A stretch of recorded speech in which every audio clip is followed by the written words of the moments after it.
L'automne de 1909 étendait ses bras dorés sur Bordeaux, transformant les feuilles des platanes en un tapis chatoyant le long des quais de la Garonne. Dans le quartier huppé des Chartrons, la majestueuse demeure des Lefebvre se dressait comme un témoignage de l'opulence bourgeoise de l'époque. Ses murs de pierre blonde, ornés de balcons en fer forgé, reflétaient la richesse accumulée grâce au commerce du vin qui avait fait la fortune de la famille depuis 3 générations. Ce matin-là, un brouhaha inhabituel régnait dans la grande demeure. Monsieur Laurent Lefebvre, un homme corpulent aux favoris impeccablement taillés, arpentait le salon principal d'un pas nerveux. Sa redingote de velours noir, soigneusement brossée, témoignait de son rang social élevé, tandis que sa montre à gousset en or brillait à la lumière des lustres en cristal de baccarat. « Isabelle, ma chère épouse », lança-t-il d'une voix grave qui résonnait dans les hauts plafonds ornés de moulures, « le photographe sera là dans 1 heure.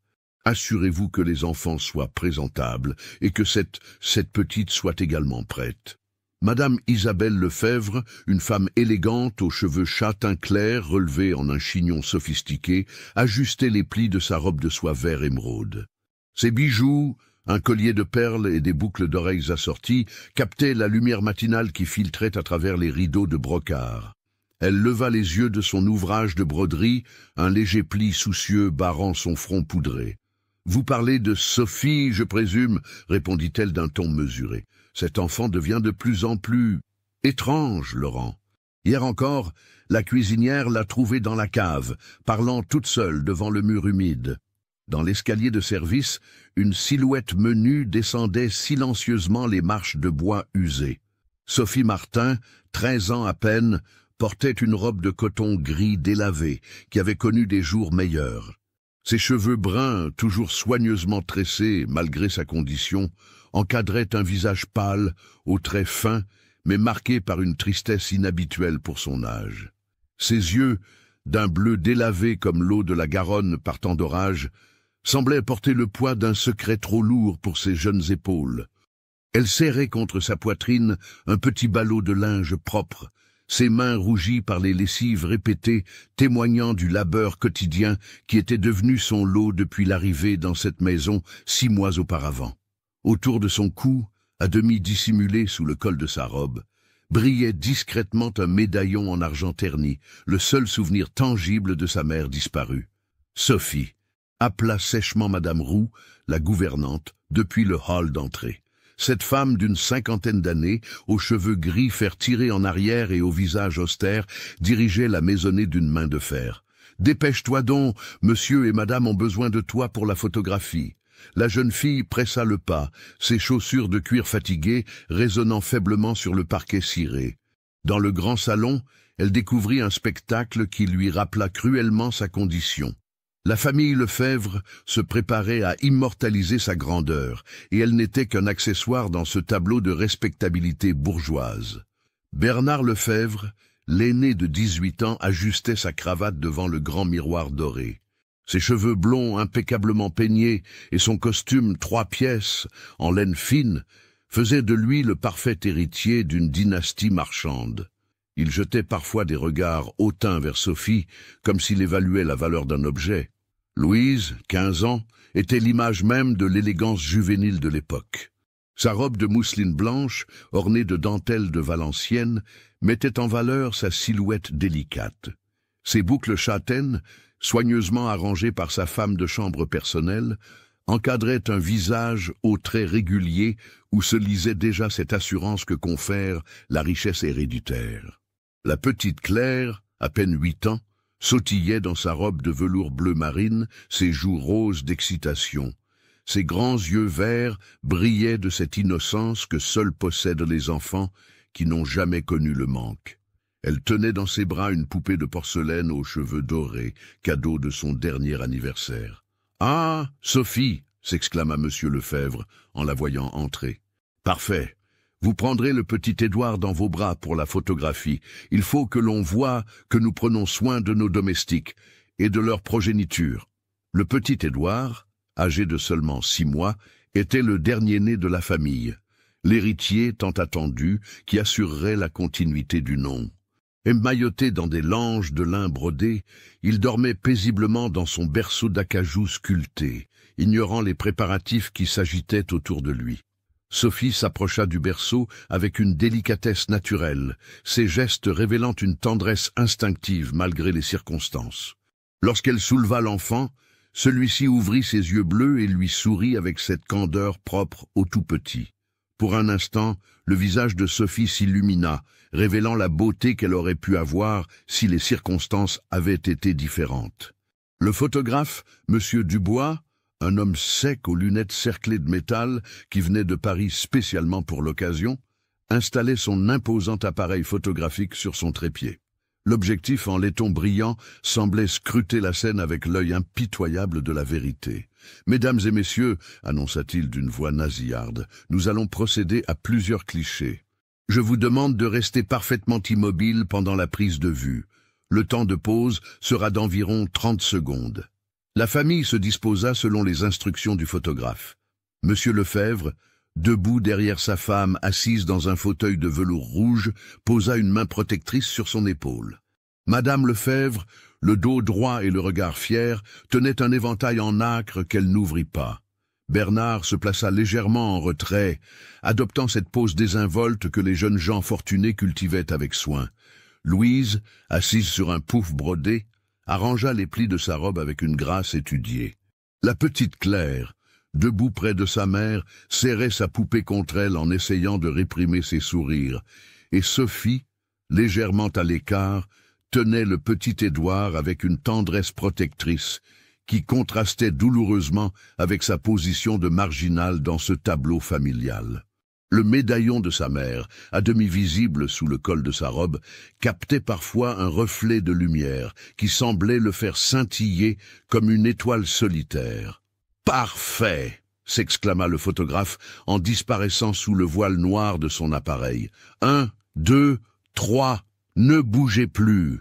Le déclic résonna dans le silence du salon, immortalisant cet instant figé où se mêlaient l'opulence et la misère, la légitimité et l'abandon, l'amour et l'indifférence. Dans cette fraction de seconde, l'objectif captura bien plus que les visages et les costumes. Il saisit l'essence même des rapports sociaux de cette époque, où les destinées se croisaient sans jamais vraiment se rencontrer. Mais dans les yeux de Sophie, fixés droit vers l'objectif avec une intensité troublante, se lisait quelque chose que ni le photographe ni la famille ne remarquèrent sur le moment. Une lueur de défi mêlée à une douleur profonde, comme si elle regardait non pas l'objectif, mais au-delà, vers un avenir où les comptes seraient réglés. Lorsque la séance fut terminée, chacun reprit ses occupations habituelles. Les Lefebvre retournèrent à leur quotidien doré, Sophie regagna les cuisines avec le petit Édouard, et le photographe remballa son matériel en promettant de livrer les épreuves dans les jours suivants. Mais dans l'atmosphère feutrée de la demeure, quelque chose avait changé. Comme si l'acte de fixer cette image avait libéré des forces jusqu'alors contenues, révélant les failles d'un édifice social en apparence inébranlable. Cette nuit-là, Sophie se retrouva seule dans la petite chambre qu'elle partageait avec 2 autres domestiques sous les combles. Assise sur son lit de fer étroit, elle contemplait le médaillon de sa mère à la lueur d'une chandelle vacillante. Le bijou, bien qu'abîmé, conservait encore quelques traces de sa beauté passée, des gravures florales délicates et, à l'intérieur, une petite photographie de Marie Martin, prise quelques années auparavant. Sur ce portrait miniature, sa mère souriait avec cette douceur qui avait éclairé l'enfance de Sophie. Marie Martin avait été une femme d'une beauté simple mais touchante, avec ces mêmes yeux bleus que sa fille avait hérités. Ses cheveux bruns, toujours soigneusement coiffés malgré sa condition modeste, encadraient un visage aux traits fins où se lisait une bonté naturelle. « Maman ?» murmura Sophie en effleurant la photographie du bout des doigts. « Où êtes-vous? Pourquoi m'avez-vous laissé seule avec ces gens ?» Le vent d'automne faisait gémir les poutres de la charpente, créant une mélodie plaintive qui semblait répondre aux questions de la jeune fille. Dehors, Bordeaux s'endormait sous un ciel étoilé, ignorant le drame qui se jouait entre les murs de pierre blonde de la demeure Lefebvre. Dans les cuisines, les domestiques chuchotaient à voix basse en préparant le souper. Marguerite, la cuisinière, une femme ronde aux joues rouges qui avait pris Sophie sous son aile protectrice, essuyait ses mains sur son tablier en fronçant les sourcils. « Cette petite me fait de la peine », confia-t-elle à Henri, le valet de chambre de Monsieur Lefebvre. « Depuis qu'elle est arrivée, elle n'a pas versé une seule larme. C'est pas normal pour un enfant qui a perdu sa mère. » Henri, un homme discret aux cheveux grisonnants qui servait la famille depuis 15 ans, secoua la tête d'un air pensif. « Il se passe des choses bizarres dans cette maison, Marguerite. Hier soir, j'ai entendu des bruits étranges venant du grenier, comme des pas. Mais personne n'y monte jamais. »« Des pas ?» répéta la cuisinière en baissant instinctivement la voix. « Tu crois que c'est... »« Je ne crois rien du tout, » coupa Henri fermement. « Mais cette histoire avec la mère de Sophie, ça ne me dit rien qui vaille. Une femme qui disparaît comme ça, du jour au lendemain, sans laisser de traces. » Les deux domestiques échangèrent un regard entendu. Ils n'étaient pas les seuls à se poser des questions sur les circonstances mystérieuses entourant la disparition de Marie Martin. Dans les quartiers populaires de Bordeaux, les langues se déliaient et les rumeurs couraient comme le vent dans les ruelles pavées. D'où me suivez-vous? Laissez un commentaire. Le lendemain matin, Bordeaux s'éveillait dans la brume automnale qui montait de la Garonne. Les quais s'animaient déjà de l'activité portuaire, dockers déchargeant les navires marchands, négociants inspectant leurs cargaisons de vin, carrioles tirées par des chevaux aux sabots résonnant sur les pavés humides. L'odeur caractéristique du fleuve, mélange d'eau salée, de bois mouillé et de goudron, se mêlait aux effluves des boulangeries qui commençaient leur journée. Dans le quartier des Chartrons, les domestiques des grandes maisons vaquaient à leurs occupations matinales. Sophie Martin, levée avant l'aube, selon son habitude, balayait les marches de pierre de l'entrée principale de la demeure Lefebvre. Ses gestes mécaniques témoignaient d'une routine déjà bien établie, malgré ses quelques mois de service dans cette maison. « Sophie » appela Madame Roux depuis le hall. « Quand vous aurez terminé, vous vous occuperez du petit Édouard. Madame Lefebvre doit se rendre chez sa couturière ce matin. » La jeune fille acquiesça silencieusement, puis leva les yeux vers les fenêtres du premier étage, où elle aperçut la silhouette de Madame Lefebvre, déjà habillée pour sa sortie. Sa robe de drap bleu marine, ornée de brandebourgs dorés, et son chapeau orné de plumes d'autruche témoignaient de son rang social. Même pour une simple visite chez sa couturière, elle s'habillait comme pour paraître dans les salons les plus huppés de la ville. Pendant ce temps, dans son bureau lambrissé qui donnait sur les jardins à la française de la propriété, Monsieur Lefebvre examinait sa correspondance matinale.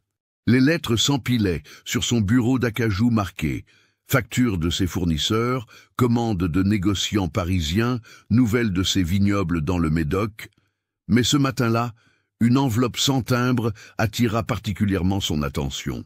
L'écriture, tracée à l'encre violette d'une main manifestement féminine, lui était inconnue. Aucun expéditeur n'était mentionné au dos. Laurent Lefebvre fronça les sourcils et décacheta l'enveloppe avec son coupe-papier en ivoire. Le message rédigé sur un papier de qualité médiocre ne comportait que quelques lignes. « Monsieur, certaines vérités finissent toujours par éclater au grand jour. Marie Martin n'était pas partie à Marseille comme vous le prétendez. Quelqu'un sait ce qui lui est réellement arrivé. Une âme charitable. » Les mains de Laurent Lefebvre tremblèrent légèrement, tandis qu'il relisait le billet. Ses favoris, impeccablement taillés, ne parvenaient pas à dissimuler la pâleur soudaine qui avait envahi son visage. Il se leva brusquement de son fauteuil en cuir, froissa la lettre et la jeta dans l'âtre où brûlait un feu de cheminée. Les flammes dévorèrent rapidement le papier, mais les mots semblaient gravés dans la mémoire du maître de maison. Il se dirigea vers la fenêtre qui donnait sur les jardins et observa Sophie qui étendait du linge sur les cordes tendues entre les tilleuls. La jeune fille, inconsciente d'être observée, fredonnait une mélodie mélancolique tout en accrochant les draps blancs qui claquaient dans la brise matinale. « Cette petite sait-elle quelque chose ?» murmura-t-il pour lui-même, ses doigts tapotant nerveusement le rebord de la fenêtre. À l'autre bout de Bordeaux, dans le quartier populaire de Sainte-Croix, la nouvelle de la disparition de Marie Martin continuait d'alimenter les conversations. Dans l'arrière-boutique de l'épicerie Durand, lieu traditionnel des commérages de quartier, Plusieurs femmes s'étaient réunies autour d'un café matinal. « Moi, je vous le dis, » déclarait Madame Pauline, la blanchisseuse, en agitant sa cuillère dans sa tasse. « Cette Marie, elle n'était pas du genre à abandonner sa fille comme ça. Elle l'adorait, cette petite Sophie. » Et puis, renchérit Madame Germaine, l'épouse du boulanger. On l'a vue partir avec une petite valise, mais ses affaires sont encore dans sa chambre chez les Moreau, qui part en voyage en laissant tous ses biens derrière soi. Madame Durand, la propriétaire de l'épicerie, une femme fine aux cheveux gris qui connaissait tous les secrets du quartier, se pencha vers ses clientes en baissant la voix. « J'ai entendu dire qu'elle avait découvert quelque chose sur son patron, des affaires louches concernant ses voyages à l'étranger. Paraît qu'il ne vendait pas que du vin, si vous voyez ce que je veux dire. » Les trois femmes échangèrent des regards complices. Dans cette France de 1909, où les scandales politiques et financiers éclaboussaient régulièrement la bourgeoisie, rien n'était impossible. Les affaires Dreyfus et Panama étaient encore dans toutes les mémoires, et la méfiance envers les puissants était devenue une seconde nature chez les gens du peuple. Et maintenant, continua Madame Durand, sa petite fille se retrouve chez les Lefebvre. Comme c'est pratique, plus de témoins gênants dans les parages. Dans la demeure des Chartrons, Sophie venait de terminer sa lessive et se dirigeait vers la nurserie où l'attendait le petit Édouard. La pièce, décorée de papier peint à motifs de berger et bergère, baignait dans la lumière douce qui filtrait à travers les rideaux de lin brodé. Le mobilier, commandé spécialement à un ébéniste parisien, témoignait du soin particulier apporté à l'héritier de la famille. L'enfant, réveillé depuis peu, gazouillait dans son berceau en agitant ses petites mains potelées. Lorsqu'il aperçut Sophie, son visage s'illumina d'un sourire édenté qui réchauffait le cœur de la jeune fille. C'était peut-être le seul être dans cette maison qui la regardait avec une affection sincère. « Bonjour, mon petit prince », murmura Sophie en se penchant vers lui. « As-tu bien dormi ?» Elle le prit délicatement dans ses bras et s'installa dans le fauteuil à bascule près de la fenêtre.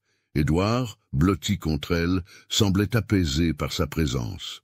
Sophie commença à fredonner une berceuse que sa mère lui chantait autrefois. « Dodo, l'enfant d'eau, l'enfant dormira bientôt. Dodo, l'enfant d'eau, l'enfant dormira tantôt. » Sa voix douce résonnait dans la nurserie, créant une bulle de tendresse dans l'atmosphère tendue de la maison. Mais soudain, elle s'interrompit. Par la fenêtre, elle venait d'apercevoir une silhouette familière dans la rue, Madame Pauline, la blanchisseuse qui avait connu sa mère. La femme s'était arrêtée devant la grille de la propriété et regardait vers les fenêtres de la demeure. Lorsque leurs regards se croisèrent, Madame Pauline porta discrètement sa main à son cœur, dans un geste de compassion et d'encouragement. Puis elle reprit sa route, mais non sans avoir jeté un dernier coup d'œil vers la maison. Ce simple échange de regards réveilla en Sophie une émotion qu'elle s'efforçait de réprimer depuis son arrivée chez les Lefebvre. Elle serra le petit Édouard contre elle et sentit les larmes monter à ses yeux. « Maman, » chuchota-t-elle, « donnez-moi la force de tenir bon. Je sais que vous n'êtes pas parti volontairement. Je trouverai la vérité, je vous le promets. » L'après-midi venu, Sophie profita d'un moment de répit pour se rendre au grenier, lieu qu'elle n'avait encore jamais exploré. Les marches de bois grincèrent sous ses pas légers, tandis qu'elle montait vers les combles de la demeure.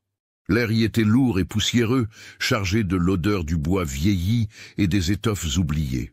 Le grenier était encombré de malles, de meubles recouverts de draps blancs, de tableaux retournés contre les murs et de cartons étiquetés. C'était le cimetière des souvenirs de la famille Lefebvre, l'endroit où s'accumulaient les traces d'une prospérité héréditaire.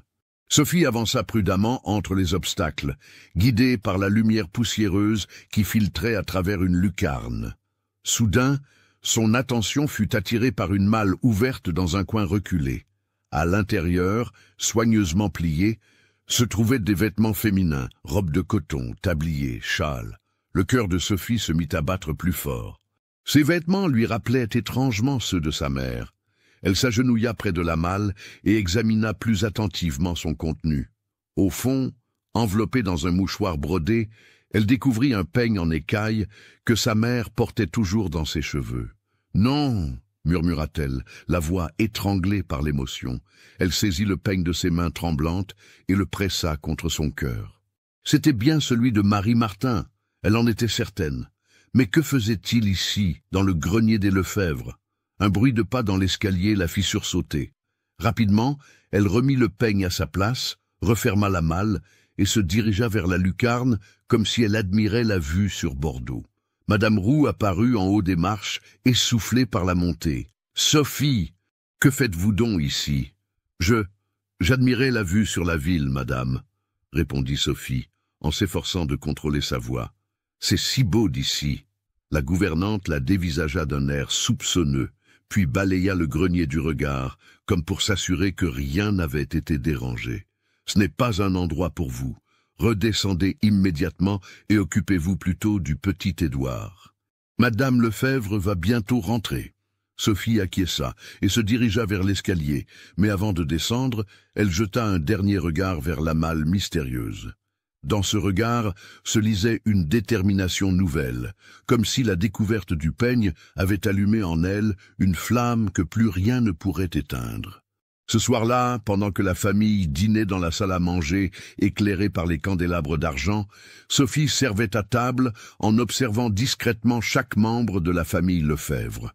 Monsieur Laurent semblait particulièrement nerveux, jouant sans cesse avec sa serviette et lançant des regards furtifs vers les domestiques. « Laurent, vous semblez soucieux ce soir », remarqua madame Lefebvre en portant délicatement sa cuillère à ses lèvres. « Quelque chose vous préoccupe ? » ?»« Non, ma chère, rien d'important, simplement des affaires qui nécessitent mon attention. » Mais Sophie avait remarqué la sueur qui perlait sur le front de monsieur Lefebvre, malgré la fraîcheur automnale qui régnait dans la pièce. Elle avait également noté comment ses mains tremblaient légèrement lorsqu'il portait son verre de vin à ses lèvres. Bernard, l'aîné, dissertait avec ennui sur ses études de droit à l'université de Bordeaux, tandis que Louise racontait sa visite chez une amie de son âge dans le quartier de Codéran. La petite Claire, fatiguée par sa journée, piquait du nez dans son assiette de potage aux légumes. « Sophie » l'interpella soudain madame Lefebvre. « Demain, vous accompagnerez Louise à sa leçon de piano chez madame Dubois. Elle a besoin d'une gouvernante pour porter ses partitions. »« Oui, madame » répondit Sophie avec une révérence polie. Mais intérieurement, elle bouillonnait. Cette découverte dans le grenier ouvrait des perspectives terrifiantes sur ce qui avait pu arriver à sa mère. Et si Marie Martin n'était jamais partie pour Marseille? Si elle n'avait même jamais quitté cette maison? La nuit venue, Sophie ne trouvait pas le sommeil. Allongée sur son lit étroit, elle écoutait les bruits de la demeure qui s'endormait, le tic-tac de la grande horloge du hall, le craquement des boiseries qui travaillaient, le vent dans les arbres du jardin. Mais soudain, un autre bruit attira son attention. Des pas, lents, mesurés, qui semblaient venir du grenier. Puis, un grincement de plancher, comme si quelqu'un marchait là-haut avec précaution. Sophie se redressa dans son lit, le cœur battant. Qui pouvait bien se promener dans les combles à cette heure tardive? Elle se leva silencieusement et entr'ouvrit la porte de sa chambre. Le couloir des domestiques était plongé dans l'obscurité, éclairé seulement par la pâle lueur de la lune qui filtrait à travers une fenêtre. Les bruits provenaient bien du grenier. Elle en était maintenant certaine. Rassemblant son courage, Sophie se glissa hors de sa chambre et se dirigea vers l'escalier qui menait au comble. Chaque marche lui semblait grincer plus fort que d'habitude, trahissant sa présence malgré ses précautions. Mais les bruits continuaient là-haut, comme si celui qui s'y trouvait était trop occupé pour prêter attention au grincement du plancher. Arrivée devant la porte du grenier, Sophie colla son oreille contre le bois. Les bruits s'étaient tus. Un silence absolu régnait maintenant dans les combles. Elle attendit quelques instants, retenant sa respiration, puis tourna délicatement la poignée. La porte s'ouvrit dans un grincement sinistre. Le grenier était plongé dans une obscurité totale, seulement percé par quelques raies de lune qui filtraient à travers la lucarne. Sophie avança à tâtons, se dirigeant vers la malle qu'elle avait découverte dans l'après-midi. Mais lorsqu'elle l'atteignit, Elle découvrit avec stupéfaction que la malle avait été déplacée. Elle se trouvait maintenant au centre du grenier, ouverte, et son contenu était éparpillé sur le sol comme si quelqu'un avait fouillé dedans avec hâte. Au milieu des vêtements dispersés, quelque chose brillait à la lumière de la lune. Sophie s'agenouilla et découvrit une lettre, pliée en 4, sur laquelle elle put distinguer l'écriture de sa mère. Ses mains tremblant d'émotion, elle déplia le papier et tenta de déchiffrer les mots dans la pénombre. Ce qu'elle lut la glace d'effroi. « Ma chère Sophie, si tu lis cette lettre, c'est que mes soupçons se sont avérés fondés et que je ne suis plus là pour te protéger. J'ai découvert quelque chose de terrible concernant Monsieur Lefebvre et ses affaires. Les caisses qu'il fait transporter la nuit ne contiennent pas que du vin. J'ai vu des armes, des munitions et des documents en allemand. Il vend des informations militaires aux Prussiens. J'ai caché les preuves dans notre ancienne chambre sous la lame de parquet qui grince près de la fenêtre. Sophie, ma chérie, méfie-toi de tout le monde dans cette maison. Personne n'est celui qu'il prétend être. Ton père n'est pas mort comme je te l'ai dit. Laurent Lefebvre est ton père, mais il ne le sait pas. Tu es sa fille, née de notre amour secret quand j'étais encore jeune et naïve. Je t'aime plus que ma propre vie, ta maman qui t'aimera toujours, Marie. » Sophie relut la lettre 3 fois, avant que les mots ne s'impriment véritablement dans son esprit. Chaque phrase était comme un coup de poignard qui déchirait tout ce qu'elle croyait savoir de son existence. Laurent Lefebvre, son père, l'homme qui la traitait comme une servante, qui ne la regardait même pas quand elle servait à table, était son propre père. Ses jambes se dérobèrent sous elle, et elle s'effondra sur le plancher poussiéreux du grenier. Le médaillon de sa mère, qu'elle portait toujours autour du cou, semblait peser soudain des tonnes. Elle l'ouvrit d'une main tremblante et contempla le visage souriant de Marie Martin, comme elle lui semblait lointaine maintenant, cette femme qui avait emporté tant de secrets dans la tombe, car Sophie ne se faisait aucune illusion. Sa mère était morte. Les vêtements dans la malle, cette lettre cachée, tout indiquait que Marie Martin n'avait jamais quitté cette maison vivante. Un bruit de pas dans l'escalier la fit sursauter violemment. Quelqu'un montait vers le grenier. Sophie froissa précipitamment la lettre et la glissa dans son corsage, puis se cacha derrière une pile de cartons, juste au moment où la porte s'ouvrait. À sa grande surprise, ce ne fut pas Madame Roux qui apparut, mais Bernard Lefebvre, une lampe à pétrole à la main. Le jeune homme avança prudemment dans le grenier, balayant l'espace de sa lumière vacillante. Il était vêtu d'une robe de chambre de soie bordeaux et de pantoufles en cuir, manifestement tirées de son lit. « Maudit soit ce grenier !» marmonna-t-il en se dirigeant vers la malle béante. « Père va être furieux si quelqu'un découvre. » Il s'agenouilla près des vêtements éparpillés et commença à les rassembler avec des gestes nerveux. Sophie retint sa respiration, terrifiée à l'idée d'être découverte. De sa cachette, elle pouvait voir le profil tendu de Bernard, ses traits fins crispés par l'inquiétude. « Où est cette maudite lettre ?» murmura-t-il en fouillant parmi les effets de Marie Martin. « Père a dit qu'elle avait caché quelque chose d'important. » Sophie sentit son cœur s'arrêter de battre. Il cherchait la lettre. Bernard et son père savaient donc son existence. Cela voulait dire qu'il connaissait la vérité sur la disparition de sa mère et probablement bien plus encore. Bernard continua ses recherches quelques minutes, puis abandonna avec un juron étouffé. Il replaça tant bien que mal les vêtements dans la malle, la referma et la remit à sa place initiale.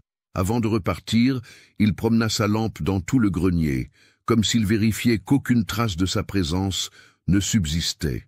Sophie attendit longtemps après que ses pas se soient éloignés avant de sortir de sa cachette.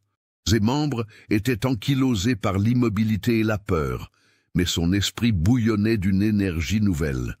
Elle tenait enfin un fil conducteur, une piste qui pourrait la mener à la vérité. Le reste de la nuit lui parut interminable. Allongée sur son lit, elle tournait et retournait dans sa tête les révélations contenues dans la lettre de sa mère. Laurent Lefebvre, son père. Cet homme froid et hautain qui dirigeait sa maisonnée d'une main de fer. Comment sa mère, si douce et si pure, avait-elle pu tomber amoureuse d'un tel homme?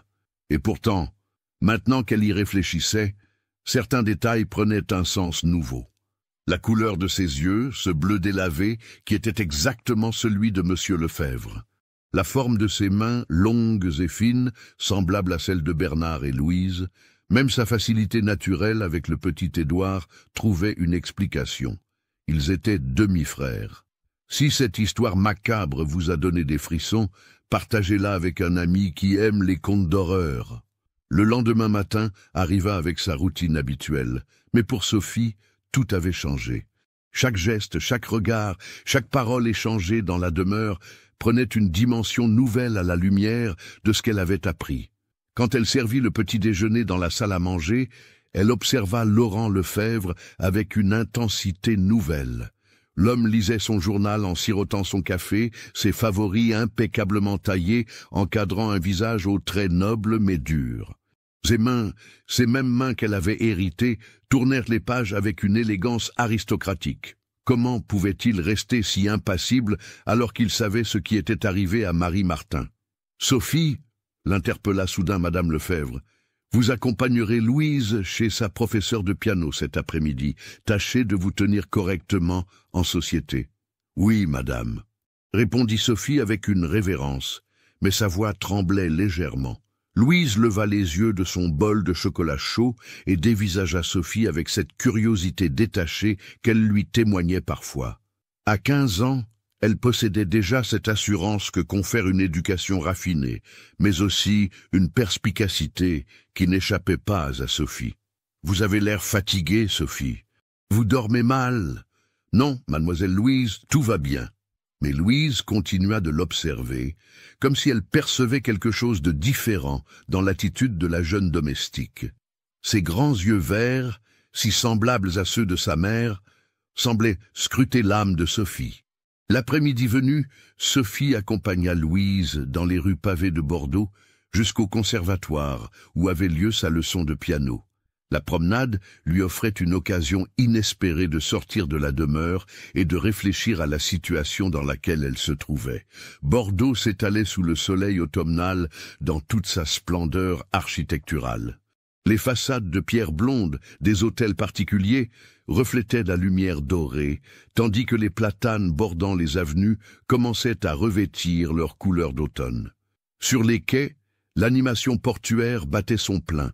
Navires déchargeant leurs cargaisons, marchands négociant leurs affaires, carrioles sillonnant les rues dans un ballet incessant. « Sophie, » dit soudain Louise, tandis qu'elle longeait les jardins publics, « vous souvenez-vous de votre mère ?» La question prit Sophie au dépourvu. Louise n'avait jamais manifesté d'intérêt pour sa situation personnelle auparavant. « Oui, mademoiselle. » Pourquoi cette question?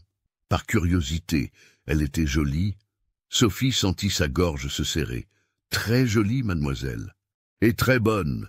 Et elle vous manque? »« Chaque jour, mademoiselle. » Louise hocha la tête d'un air pensif, puis n'ajouta rien.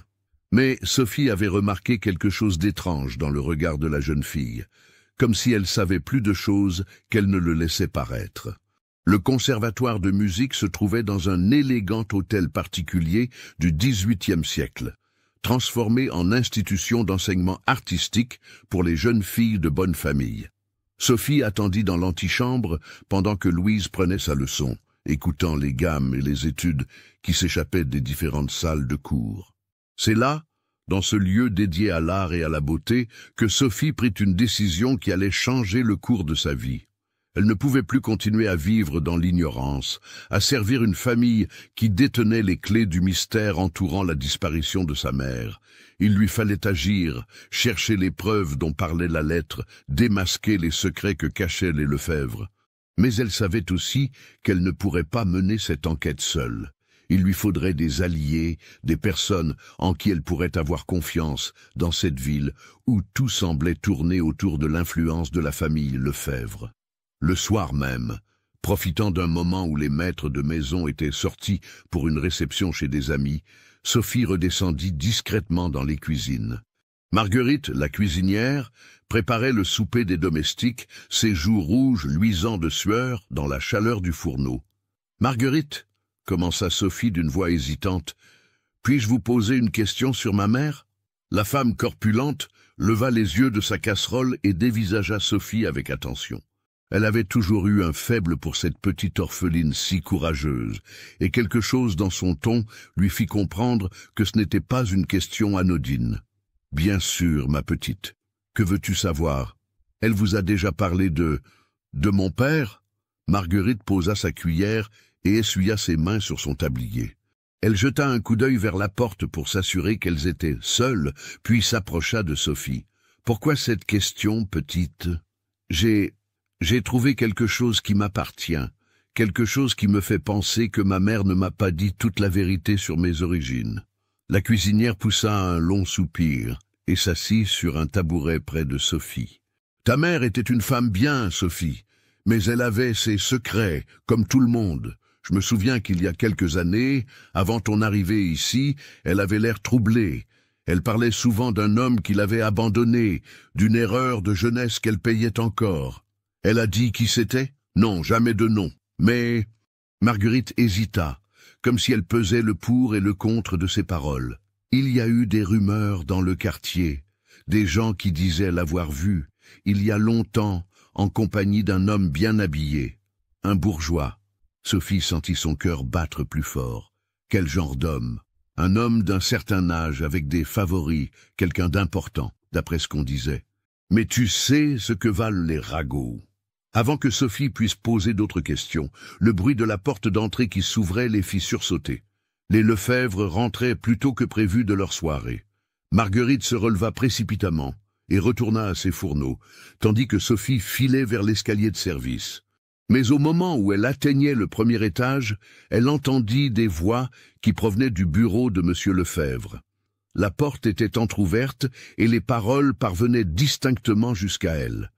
Elle reconnut la voix de Laurent Lefebvre, mais aussi celle d'un homme qu'elle ne connaissait pas. « La situation devient délicate, Laurent », disait l'inconnu, avec un léger accent qu'elle ne parvenait pas à identifier. « Nos amis de Berlin s'impatientent.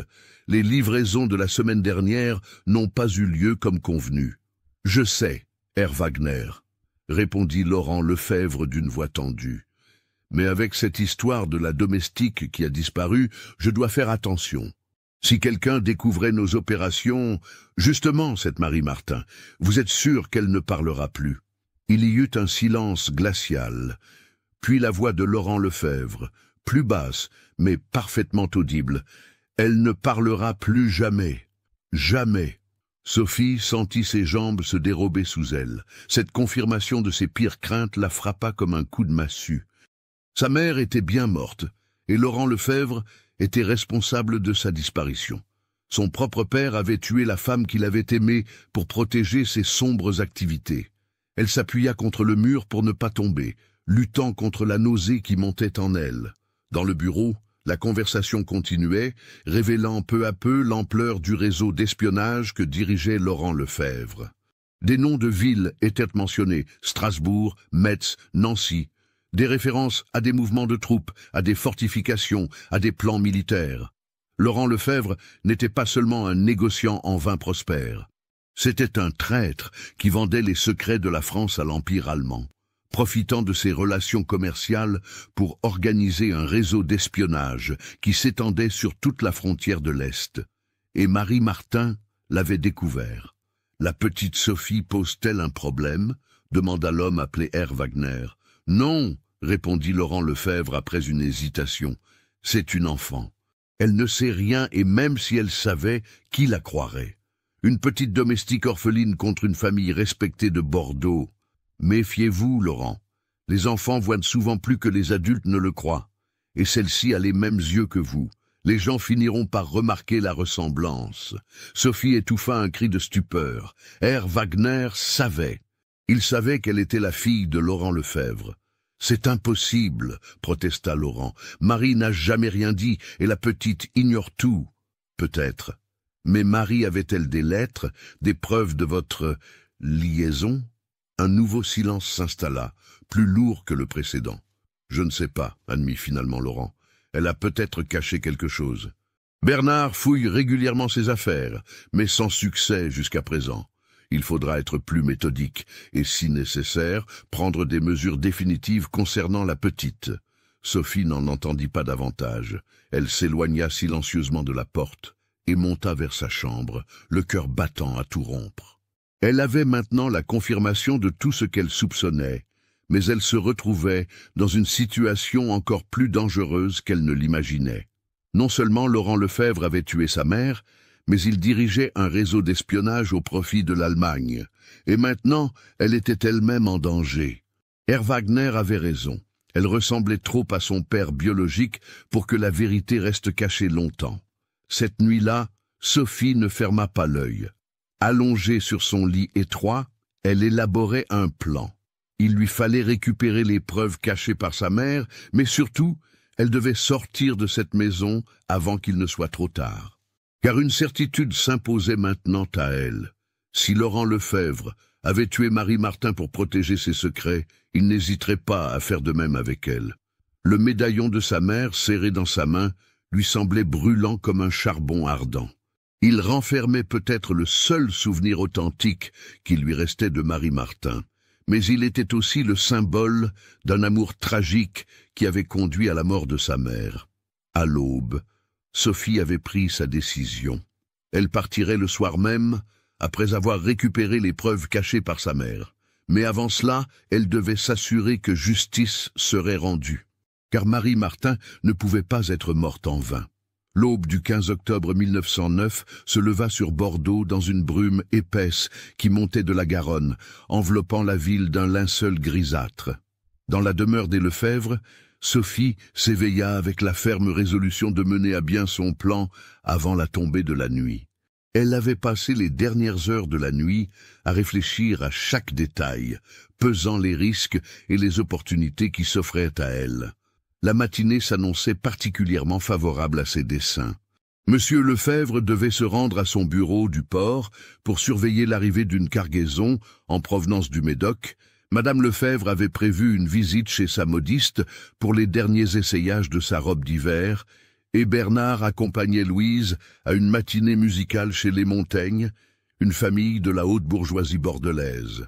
Seule la petite Claire resterait à la demeure, confiée aux soins de Madame Roux et des domestiques. Cette situation offrait à Sophie l'occasion rêvée de fouiller l'ancienne chambre de sa mère, située dans une aile désaffectée du 2e étage. Après avoir servi le petit déjeuner et terminé ses tâches matinales habituelles, Sophie attendit que le calme se soit installé dans la maison. Vers 10 heures, quand les dernières voitures de la famille eurent quitté la cour pavée, elle gravit discrètement l'escalier principal, ses chaussures de cuir usées ne produisant qu'un murmure sur les marches de marbre.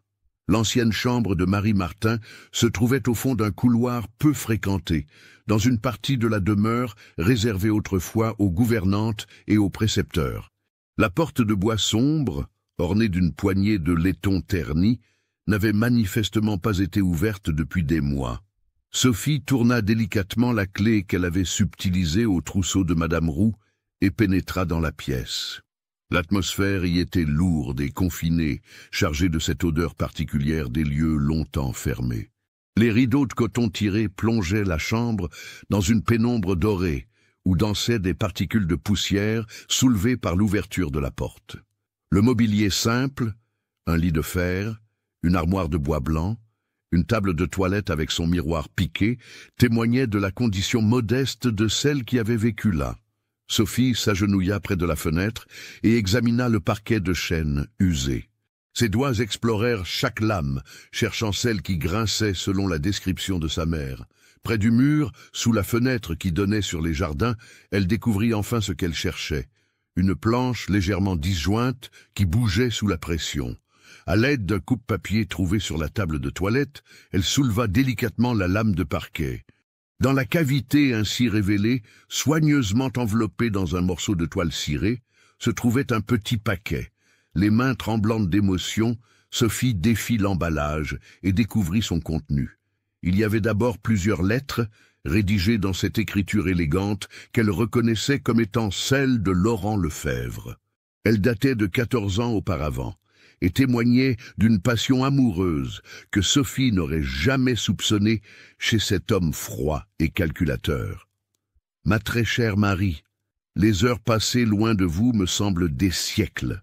Votre douceur et votre beauté hantent mes pensées du matin au soir. Je rêve du jour où nous pourrons nous retrouver sans contrainte, loin des regards indiscrets et des conventions sociales qui nous séparent. Votre Laurent, qui vous aime. » D'autres lettres suivaient, révélant la progression de leur relation secrète, puis l'annonce de la grossesse de Marie et la réaction de Laurent face à cette nouvelle. Le ton des missives changeait graduellement, passant de la passion à l'inquiétude, puis à la froideur. « Marie, la situation devient impossible. Ma position sociale, mes affaires, ma famille, tout cela ne peut être mis en péril par notre liaison. Je vous ai trouvé un logement discret dans le faubourg de la Bastide, où vous pourrez élever l'enfant. Je pourvoirai à vos besoins, mais nous ne devons plus nous voir. Laurent. » La dernière lettre, datée de quelques semaines seulement, était d'une toute autre nature. « Marie, votre récente indiscrétion concernant mes activités professionnelles me place dans une position impossible. Vous comprenez certainement que certains secrets ne peuvent être révélés sans mettre en danger des vies humaines et des intérêts supérieurs. Je vous demande de garder le silence sur ce que vous avez vu et entendu. En échange, je m'engage à assurer l'avenir de Sophie dans ma propre demeure, elle Lefebvre. Mais ce qui fit véritablement frissonner Sophie, c'étaient les documents qui accompagnaient ces lettres, des copies de télégrammes en allemand, des plans rudimentaires de fortification, des listes de noms avec des annotations en marge. Tout cela constituait les preuves irréfutables de l'activité d'espionnage de Laurent Lefebvre au profit de l'Empire allemand. Un bruit de pas dans le couloir la fit sursauter. Rapidement, elle glissa les documents dans son corsage et remit la lame de parquet en place. Mais quand elle se releva, elle se retrouva face à Louise Lefebvre, qui se tenait dans l'embrasure de la porte. « Sophie, que faites-vous dans cette chambre ?» La jeune fille était rentrée plus tôt que prévu de sa matinée musicale, vêtue d'une élégante robe de laine bleu marine qui mettait en valeur ses yeux verts.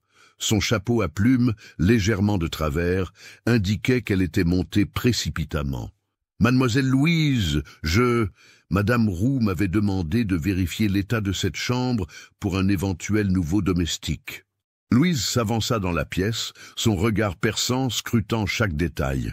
Elle était intelligente, Sophie le savait, et il ne serait pas facile de la tromper. Madame Roux n'engage jamais de domestique sans en parler d'abord à maman. Et cette chambre est fermée depuis que votre mère l'a quittée. » Les deux jeunes filles se dévisagèrent en silence. Dans les yeux de Louise, Sophie crut déceler quelque chose qu'elle n'y avait jamais vu auparavant. De la compassion mêlée à une curiosité intense. « Sophie, » reprit Louise d'une voix plus douce, « vous cherchiez quelque chose qui appartenait à votre mère, n'est-ce pas ?» La question était si directe que Sophie ne put réprimer un tressaillement. Elle acquiesça silencieusement, ne sachant trop comment réagir face à cette perspicacité inattendue. « J'ai toujours su qu'il y avait quelque chose d'étrange dans cette maison, » continua Louise en s'asseyant sur le lit défait. « Des conversations qui s'interrompent quand j'arrive, des visiteurs nocturnes, des regards échangés entre papa et Bernard, et puis votre ressemblance avec papa. Vous avez les mêmes yeux, la même forme de main. » Sophie sentit le sol se dérober sous ses pieds. Si Louise avait remarqué ces détails, combien d'autres personnes avaient fait le même constat? « Vous pensez que monsieur votre père et ma mère ?» balbutia Sophie. « Je pense que beaucoup de choses ne sont pas ce qu'elles semblent être dans cette famille, » répondit Louise avec une maturité surprenante pour ses 15 ans. « Et je pense aussi que votre mère n'est pas partie volontairement pour Marseille. » Les deux jeunes filles se regardèrent longuement, établissant une communication silencieuse où se mêlaient la méfiance et une forme de compréhension mutuelle. « Que comptez-vous faire ?» demanda finalement Louise. « Je ne sais pas, » avoua Sophie. « Je cherche la vérité sur ce qui est arrivé à ma mère, mais c'est dangereux et je ne veux compromettre personne d'autre. » Louise se leva et s'approcha de la fenêtre qui donnait sur les jardins. Dehors, Les jardiniers taillaient les rosiers en prévision de l'hiver, leurs gestes méticuleux contrastant avec le trouble qui régnait dans la chambre. « Sophie, dit-elle sans se retourner, si je vous aidais, me diriez-vous tout ce que vous savez? Pourquoi m'aideriez-vous? Parce que je refuse de vivre dans le mensonge plus longtemps. Parce que si papa a fait quelque chose de mal, je veux le savoir. Et parce que... » Elle se tourna vers Sophie avec un sourire triste. « Si vous êtes vraiment ma demi-sœur, alors nous devons nous serrer les coudes. » Cette proposition inattendue bouleversa Sophie. Elle qui se croyait seule au monde, découvrait soudain une alliée dans la personne qu'elle aurait le moins soupçonnée, la fille légitime de Laurent Lefebvre. « Il y a des choses terribles, Louise, des choses qui pourraient détruire votre famille. Ma famille est peut-être déjà détruite, Sophie. Le mensonge est un poison qui ronge tout sur son passage. Soutenez notre chaîne en cliquant sur le bouton « Merci » en forme de cœur afin que nous puissions continuer à vous proposer des histoires aussi sombres et captivantes que celle-ci. Sophie prit une décision qui allait changer le cours des événements. Elle sortit de son corsage les documents qu'elle venait de découvrir et les montra à Louise. La réaction de la jeune fille fut immédiate. Son visage pâlit et ses mains se mirent à trembler. « Mon Dieu !» murmura-t-elle en parcourant les lettres. « Papa et votre mère, et ces documents en allemand, qu'est-ce que cela signifie ?» Sophie lui expliqua tout. La conversation qu'elle avait surprise entre Laurent Lefebvre et R. Wagner, les soupçons concernant la mort de sa mère, le réseau d'espionnage au profit de l'Allemagne. Louise l'écouta sans l'interrompre, son visage se décomposant au fur et à mesure des révélations. « C'est donc cela, dit-elle finalement d'une voix blanche. Ces voyages fréquents vers l'Est, ces caisses qui arrivent la nuit, ces hommes à l'accent étranger qui viennent parfois voir papa. Ils vendent des secrets militaires aux Allemands. Et ma mère l'a découvert. C'est pour cela qu'elle a disparu. » Louise se prit la tête entre les mains, accablée par le poids de ces révélations. « Il faut prévenir les autorités, dit-elle finalement. Si papa trahit la France, il faut l'arrêter. Avec quelle preuve? Objecta Sophie. Ces documents pourraient avoir été falsifiés. Et qui croira une domestique et une jeune fille contre un notable respecté de Bordeaux? Non, il nous faut des preuves irréfutables. Alors que proposez-vous? Sophie réfléchit rapidement. Les pièces du puzzle se mettaient peu à peu en place dans son esprit. Ce soir, votre père doit recevoir R. Wagner. J'ai entendu parler d'une livraison importante qui doit avoir lieu. Si nous pouvions surprendre cette transaction, photographier les documents échangés... Le photographe, s'exclama Louise. Monsieur Dubois a laissé son matériel dans le salon. Il doit revenir demain pour le récupérer. L'après-midi s'écoula dans une atmosphère tendue. Sophie et Louise avaient mis au point un plan audacieux mais risqué. Elles profiteraient du dîner familial pour installer l'appareil photographique dans le bureau de Laurent Lefebvre, dissimulé derrière les lourds rideaux de velours rouge qui encadraient la fenêtre donnant sur le jardin. Quand le soir arriva, Sophie servait à table comme à l'accoutumée, mais son cœur battait si fort qu'elle craignait que tout le monde l'entende. Laurent Lefebvre semblait particulièrement nerveux, consultant sans cesse sa montre à gousset et jetant des regards vers les fenêtres. « Papa, dit innocemment Louise, vous attendez de la visite ce soir? Quelques associés allemands pour discuter d'affaires viticoles, répondit-il sèchement. Rien qui puisse intéresser une jeune fille. Madame Lefebvre, qui brodait près de la cheminée, leva les yeux de son ouvrage. « Ces Allemands me mettent mal à l'aise, Laurent. Avec toutes ces tensions en Europe, Isabelle, je vous prie de ne pas mêler la politique aux affaires. Ces messieurs sont d'excellents clients. » Mais Sophie avait remarqué la sueur qui perlait sur le front de Laurent Lefebvre malgré la fraîcheur automnale.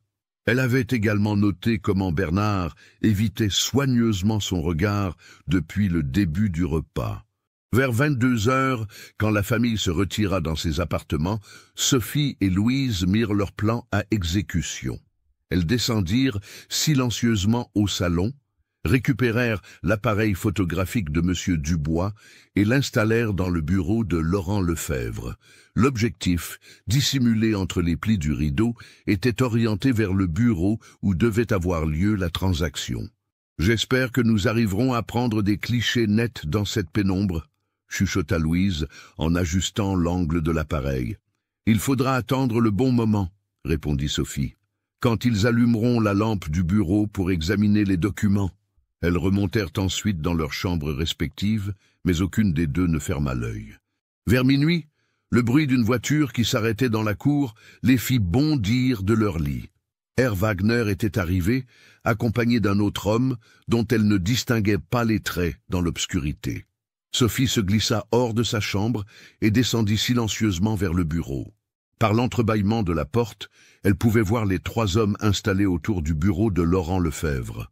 Une lampe à pétrole projetait leurs ombres déformées sur les murs lambrissés.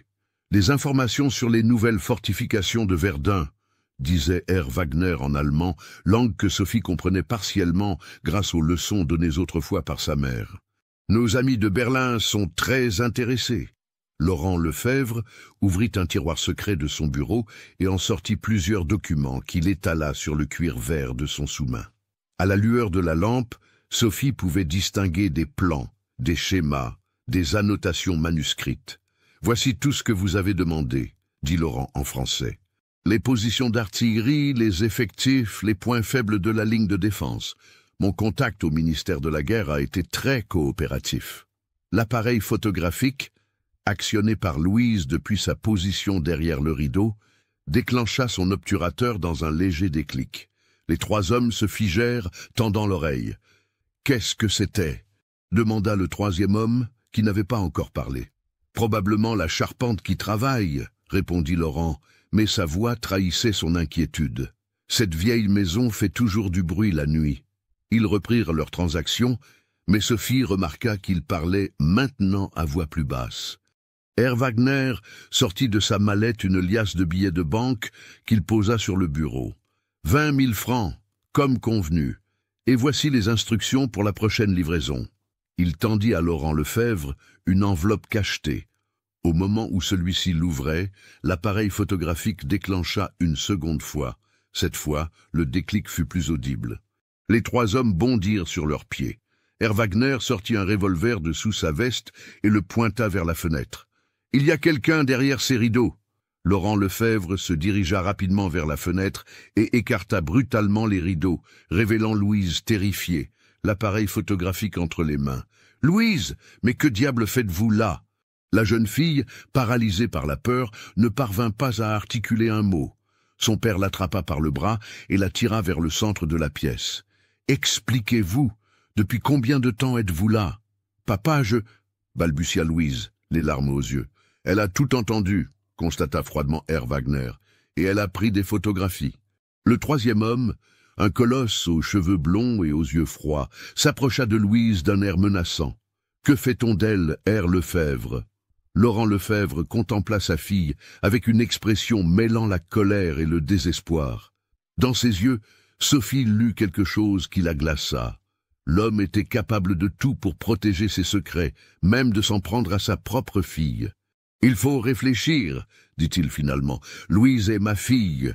Je ne peux pas... »« Votre fille connaît maintenant toute l'opération, » coupa Herr Wagner. « Elle représente un danger mortel pour le réseau. Vous savez ce qu'il faut faire. » C'est à ce moment que Sophie prit la décision la plus courageuse de sa vie. Elle sortit de sa cachette et entra dans le bureau, se plaçant résolument entre Louise et les trois hommes. « Laissez-la tranquille, » dit-elle d'une voix qu'elle s'efforçait de rendre ferme. « C'est moi qui ai organisé cette surveillance. » Les quatre personnes présentes se tournèrent vers elle avec stupéfaction. Laurent Lefebvre la dévisagea avec une intensité particulière, comme s'il la voyait pour la première fois. « Sophie, qu'est-ce que vous faites là ? » « Je cherche la vérité sur ce qui est arrivé à ma mère, monsieur. Et maintenant, je l'ai trouvée. » Elle sortit de son corsage la lettre de Marie Martin et les documents découverts dans l'ancienne chambre, les brandissant devant les trois hommes. « Marie Martin était votre maîtresse, monsieur Lefebvre. Elle était aussi ma mère, et vous l'avez tuée parce qu'elle avait découvert vos activités d'espionnage. » Un silence de mort s'abattit sur la pièce. Laurent Lefebvre fixa Sophie avec une expression indéchiffrable, où se mêlaient le choc, la reconnaissance et quelque chose qui ressemblait à de la culpabilité. « Mes yeux, » murmura-t-il. « Ces yeux, Oui, répondit Sophie avec défi, j'ai vos yeux, parce que vous êtes mon père. Le père qui a abandonné ma mère quand elle était enceinte et qui l'a tuée quand elle est devenue gênante. Herr Wagner éclata d'un rire froid. Quelle touchante réunion de famille, mais cette comédie a assez duré, ces deux petites en savent trop. Il faut s'en débarrasser définitivement. Il arma son revolver et le pointa vers Sophie. Mais au moment où son doigt se crispait sur la détente, Laurent Lefebvre se jeta devant elle. « Non, pas elle !» La détonation résonna dans la nuit bordelaise comme un coup de tonnerre. Laurent Lefebvre s'effondra, une tache de sang s'élargissant sur sa chemise blanche. Dans ses yeux mourants, Sophie lut enfin ce qu'elle avait espéré y voir toute sa vie, de l'amour paternel. « Sophie, » murmura-t-il dans un souffle, « pardonne-moi, ta mère. Je l'aimais, mais j'étais lâche, si lâche. » Les derniers mots de Laurent Lefebvre furent pour implorer le pardon de la fille qu'il n'avait jamais reconnue, mais pour laquelle il venait de donner sa vie. Herr Wagner, fou de rage d'avoir tué celui qui était leur principal contact en France, se tourna vers les deux jeunes filles. « Maintenant, vous allez payer pour tout le mal que vous venez de causer. » Mais au moment où il levait son arme, la porte du bureau s'ouvrit brutalement. Bernard Lefebvre fit irruption dans la pièce, suivi de plusieurs gendarmes en uniforme bleu. « Police !» Personne ne bouge. La suite se déroula dans une confusion totale. Herr Wagner et son complice tentèrent de résister, mais furent rapidement maîtrisés par les forces de l'ordre.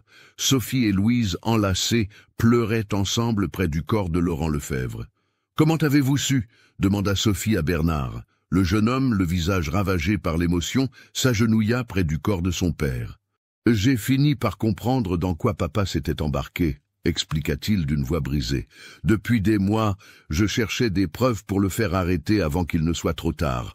Quand j'ai vu que vous enquêtiez de votre côté, j'ai décidé d'alerter les autorités. » Il se tourna vers Sophie avec des yeux pleins de larmes. « Je sais qui vous êtes, Sophie. J'ai toujours su que vous étiez ma demi-sœur. Papa vous ressemble trop pour que ce soit une coïncidence. » 6 mois plus tard, le procès de l'affaire Lefebvre défrayait la chronique dans toute la France. Les journaux parisiens avaient dépêché leurs meilleurs reporters à Bordeaux pour couvrir ce qui était devenu le scandale d'espionnage du siècle. Les révélations sur le réseau dirigé par Laurent Lefebvre avaient mis au jour une vaste organisation de traîtres qui s'étendait de Strasbourg à Marseille, compromettant la sécurité nationale à un moment où les tensions avec l'Allemagne ne cessaient de croître. Dans le box des témoins du palais de justice de Bordeaux, Sophie Martin, elle avait repris le nom de sa mère, témoignait devant une salle comble. Vêtue d'une simple robe noire qui contrastait avec ses cheveux bruns soigneusement coiffés, elle incarnait la dignité dans l'épreuve. À 19 ans maintenant, elle avait acquis une maturité que les événements tragiques avaient forgée. « Mademoiselle Martin, » l'interrogeait Maître Durand, l'avocat général, « pouvez-vous nous expliquer comment vous avez découvert les activités d'espionnage du défunt Laurent Lefebvre ?» Sophie posa les yeux sur l'assistance où elle reconnut plusieurs visages familiers. Louise et Bernard Lefebvre, assis au premier rang, Marguerite la cuisinière, les domestiques de l'ancienne demeure, et même Madame Pauline, la blanchisseuse qui avait connu sa mère.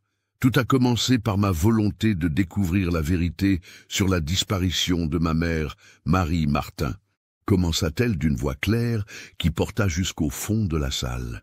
Elle avait laissé des indices, des preuves cachées qui m'ont mené sur la piste des activités criminelles de Monsieur Lefebvre. Elle raconta par le menu les événements de cette nuit tragique d'octobre 1909.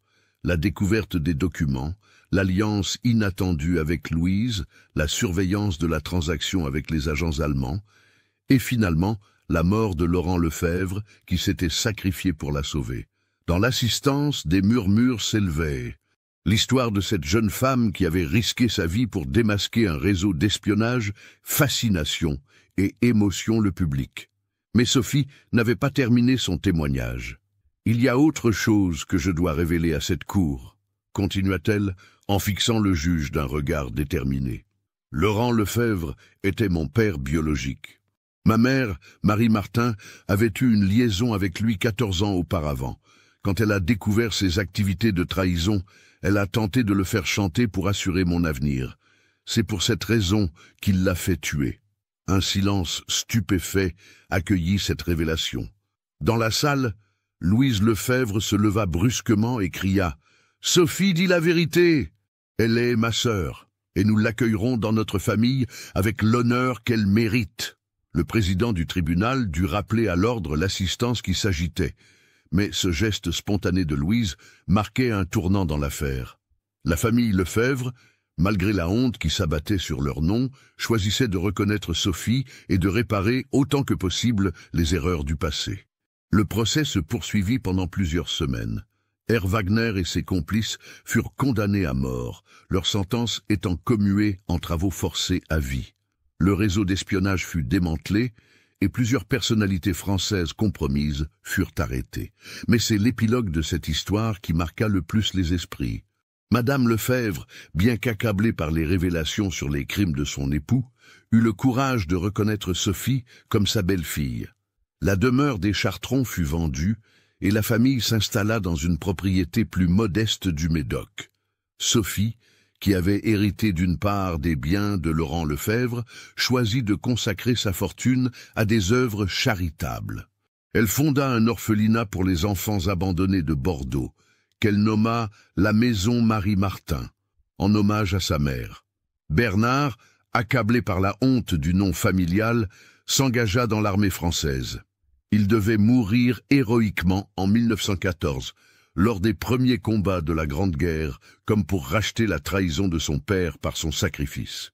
Louise devint l'amie la plus proche et la sœur de cœur de Sophie.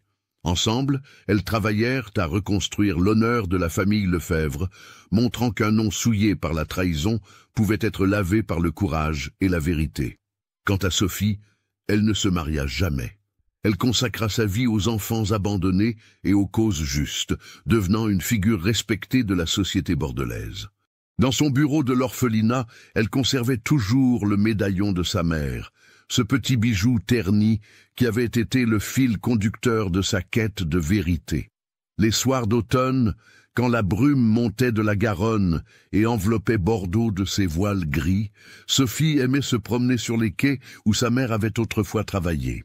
Elle pensait à Marie-Martin, à cette femme courageuse qui avait payé de sa vie sa volonté de faire triompher la justice.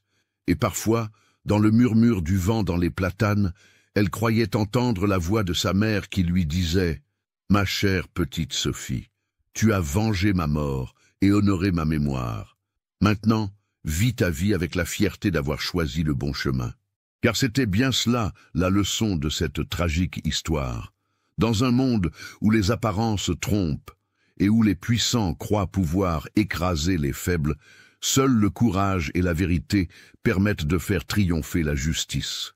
Sophie Martin l'avait appris à ses dépens, mais elle en était sortie grandie, transformant sa douleur en force pour aider les autres. La photographie de 1909, qui avait immortalisé un moment de mensonge et d'oppression, était devenue le symbole d'une libération. Dans les archives du palais de justice de Bordeaux, elle témoignait encore, des décennies plus tard, qu'aucun secret, si bien gardé soit-il, ne résiste éternellement à la détermination de ceux qui cherchent la vérité. Et dans les rues de Bordeaux, quand les anciens parlaient encore de l'affaire Lefebvre, ils évoquaient toujours avec respect le nom de Sophie Martin, cette jeune femme qui avait eu le courage de défier les puissants pour honorer la mémoire de sa mère et servir la justice de son pays. Le médaillon de Marie-Martin, ce petit bijou qui avait traversé tant d'épreuves, continuait de briller discrètement sur la poitrine de Sophie.